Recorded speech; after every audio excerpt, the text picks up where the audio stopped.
Hey, what's going on, guys? Rony Boney here, to be sure, and as you can see by the title, if you're new to this video, listen carefully now to these tips, because they're going to come at you nice and quickly.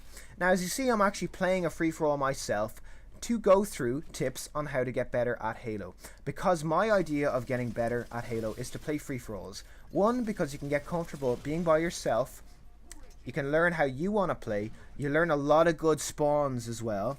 And you learn how to handle yourself when you're low on shields, which you nearly always will be. So, I'm going to start off with the tips. Starting off with tip number 1. Weapons.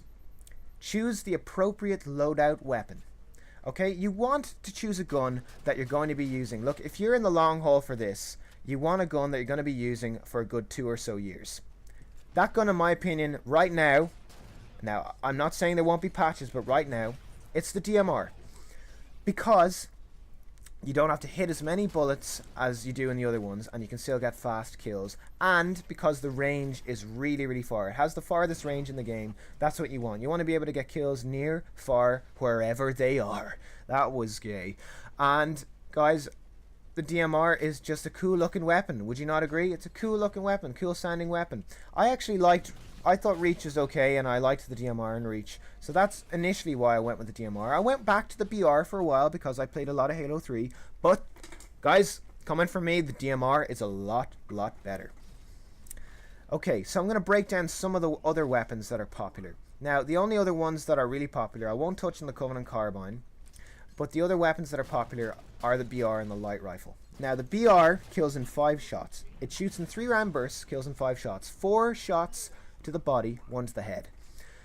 The only downside to the BR is it kills in less time than the DMR, and you have to hit all 5 of those shots with the 3-round bursts to kill somebody. If you miss one of those shots, you won't kill them. So the DMR is a lot better because all you have to do is hit 5 shots. You'll know if you've hit 5 shots. You'll see the shield strip down, and you'll be able to follow that up with a headshot. Now, the light rifle. The light rifle is actually the fastest killing precision weapon in the game, as long as you scope in initially and hit them, and then you can follow up with 3 body shots and kill them. Now, you might think, why don't I use it then? Well, I think it's a little bit awkward. If someone were to surprise you, I'm not going to scope in and try and kill them. That's just awkward. That's just silly. I feel a lot comfier with the DMR, solely because it does well up close, it does well at range. I think it's an all-round great weapon. There's a lot of ammo in it as well for what you can do. So I'd say in the DMR clip you could get about 7 or 8 kills, depending if you hit the shots well, if you fire your shots well. But the DMR, as you can see, works perfectly up close, works perfectly at range. Fantastic weapon. Now, secondly, I want to talk about your armor abilities. Now, what should you use initially to get better? Well, as you can see, the trend with this video is use a class that you're comfortable with in any scenario.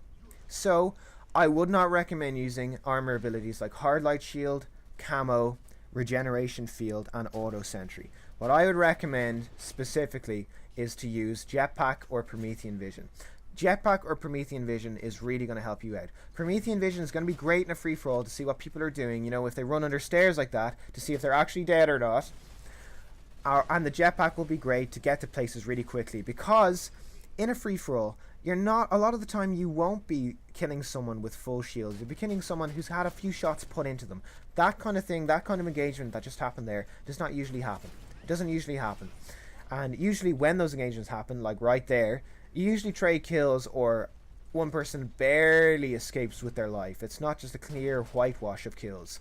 So, I'd recommend using Jetpack, because also you can get away from people a lot quicker. You can get to positions on the map a lot quicker. Maybe if there's a loadout drop, you'll be able to get to that. And Promethean Vision, just to kind of, maybe even to learn the maps, learn the spawns, and see where people are going. If you're playing super competitive and if you're doing badly, I would suggest going with Promethean Vision.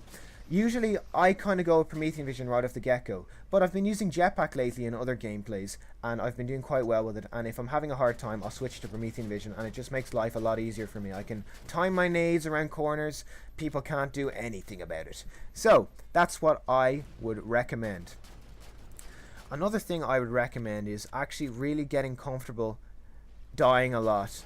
Get comfortable dying a lot, because you will learn from that. Get comfortable in one-on-one situations as well, because you're going to come into a lot of those in free-for-all, and As you can see there's a perfect example of Promethean vision. I kind of dropped a shield a little bit right here, used resupply as my specialization, and ended up getting a nice little triple kill to cap the match off. I'm about to kill this guy here, and there we go. That's game, set, and match. Guys, please take those tips at heart. They really do work well. I went 30 and 11 in this match, guys. I think that's not too bad. So guys, if you like this commentary, remember to rate, comment, and subscribe. Click that big button in the middle. There's 2 recommended gameplays on the screen for you right now. Guys, as always, have a great day.